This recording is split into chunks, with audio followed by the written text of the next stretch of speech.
Startled readers in England have been confronted with headlines such as the Sex Pistols plan to go into hiding after the beatings handed out to Johnny Rotten and Paul Cook. Punk rock or new wave is also making its presence felt in Australia. Sue Matthews is a rock critic and also manages an educational radio station. And we asked Sue about the new wave.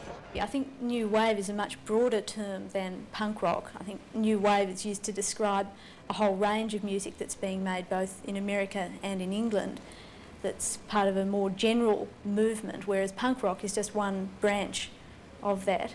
Right. Taking punk, how much is it a phenomenon created by image makers who are frantically looking for something different? Well, I suppose to the extent that we're reading about it in the Herald and the Australasian Post and that it's sort of a media phenomenon at that level, it is created by image makers, but at the point where it starts, where it began, I think it is a very real response to some, very troubling social circumstances. Can you talk about those? Well, for instance, in one interview with Johnny Rotten that I read, he talks about the life on the dole queue, more or less. These kids in London, unemployed, nothing to do.